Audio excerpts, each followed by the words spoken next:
Today we have a heavyweight battle between Bobby Fischer and Tigran Petrosian. This was played at Bled in 1961, 2 years before Petrosian would become a world champion for a 6-year reign from 63 to 69.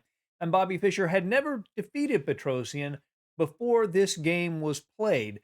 Fischer has white, Petrosian has black. Let us jump right in. Fischer, of course, begins with e4, and Petrosian plays the Caro-Kann defense.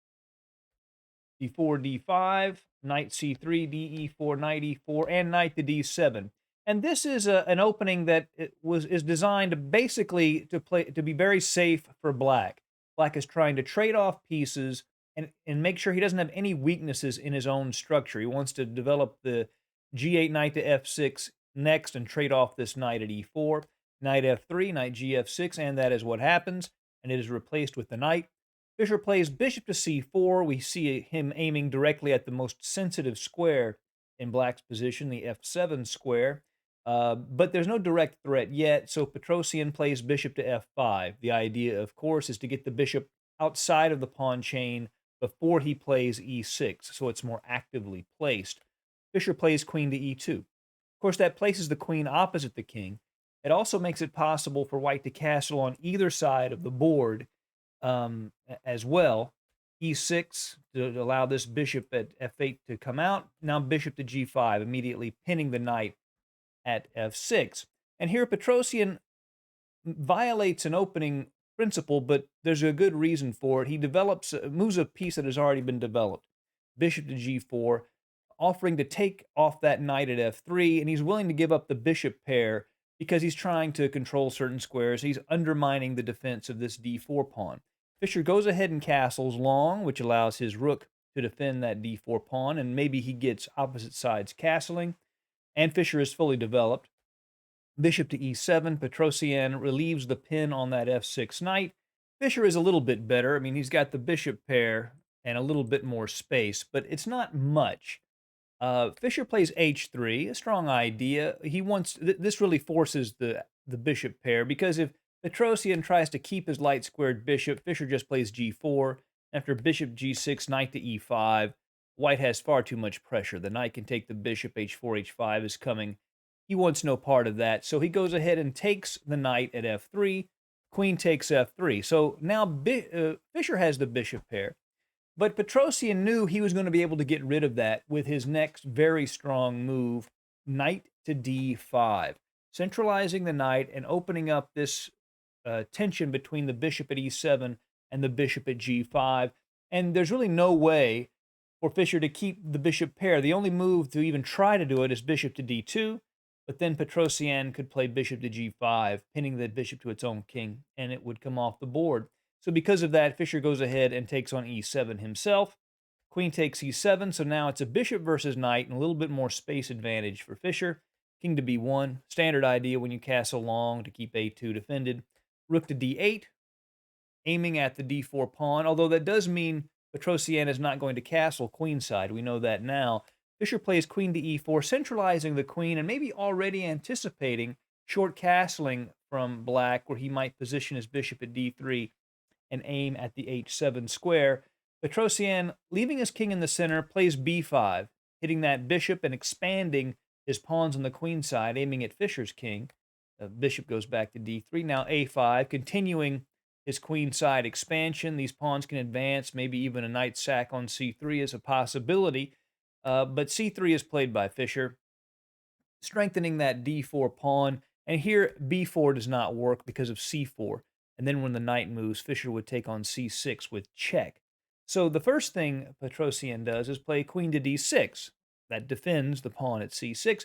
It also could potentially offer the exchange of queens, where Black would be completely comfortable and White's winning chances would be almost nil. So Fischer plays g3 to keep the queen out of the f4 square.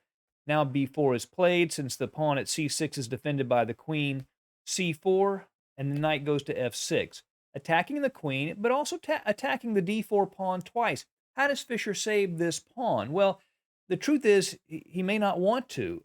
He plays queen to e5, offering the exchange of queens. And if Petrosian takes the pawn at d4, Fischer can play queen to c7. That hits the pawn and also potentially this rook at d8. But most importantly, it keeps Petrosian's king in the center of the board because if he were to castle, then bishop h7 check, and the rook would be able to take the queen next move. So taking that pawn on d4 is quite risky. Um, Petrosian could take the queen. This is actually a decent position for black after pawn takes knight d7, f4 to defend d5. He can play knight to c5, and this knight is well placed, and black has a comfortable endgame. But he decides to go ahead and play c5 to undermine this position in the center. Queen to g5. Fischer said in his book, My 60 Memorable Games, that he was very proud of this move when he made it. But then Petrosian made a move that shocked him, that he did not see coming at all, and that's this move, h6. He's willing to give up that pawn at g7, and if Fischer had taken it, then king to e7 with the threat of the rook coming to g8 and trapping that queen. Modern computers show that white, can survive these lines. Um, Fischer's concern was after this move, rook h to e1, rook d to g8, and white is winning, which is true, because after rook e6 check, this pawn is pinned laterally, we see, so king would have to take, but then rook e1, queen takes knight, and white is winning in this position. The problem is here, instead of rook d to g8, Petrosian could just play queen to g5, and would have an equal position. But Fischer doesn't want to get into that swampy mess of variations. He just goes ahead and takes on c5 with his queen, and queens come off the board. King to e7. Of course, ideally, black would love to play knight d7, c5. This c pawn is an extra pawn at the moment, but black's going to be able to recapture it. The question is, what kind of position will be on the board when he does? Fischer advances it to c6, rook to d6, attacking the pawn laterally, and of course, the other rook is coming over to assist, and rook h to e1. Now, Petrosian is still okay, but if you look at the position, bishop versus knight, centralized rooks, it's easier for white to play. This is an easier position for Fischer to play, and black can go wrong here. Petrosian takes on c6, rook to e5, attacking the a5 pawn, rook to e8, and here Fischer plays bishop to e4. Now, if black takes on e4, this is just an equal endgame, and it probably would have ended in a draw. But instead, Petrosian plays rook to d6, a much sharper move. He's creating tension between the rook at d1, but also allowing the capture of his rook at a8. And this works for tactical reasons. But at this point in the game, Tigran Petrosian offered Fischer a draw. But having never defeated Petrosian, Fischer did not want to take a draw, not unlike Carlsen today. He always wanted to play on and get the most out of the position he possibly could. So Fischer rejected the draw offer at this point, and instead he takes the bishop at a8. If rook d6, king d6, and he would be counterattacking this rook. That's why that would be okay for black. But now rook takes d1 check, king c2. Now Fischer's going to win this a5 pawn, but Petrosian's rook is very active. He goes to f1, obviously threatening to take on f2. Fischer goes ahead and takes that pawn at a5. Rook takes f2 with check, king to b3, and now rook to h2. Computers show us the best idea is this little tricky tactic, knight to d7. You can't play king takes b4 because rook takes b2 with check. And if bishop c6, knight to e5, this is the move that would save black in that position. The idea being after rook takes, king to d6 attacks the rook and the bishop, and black is fine after that. But Petrosian instead plays the far more natural rook to h2, going after the h-pawn. And now Fischer doesn't worry about this pawn because, again, rook takes b2 with check, but just pushes c5. A very strong idea, just advancing that one-passed pawn he has. The king goes back to d8 to sort of blockade that pawn. But now rook to b5 to get this rook active, threatening perhaps to check on the back rank and attack these pawns on the king side.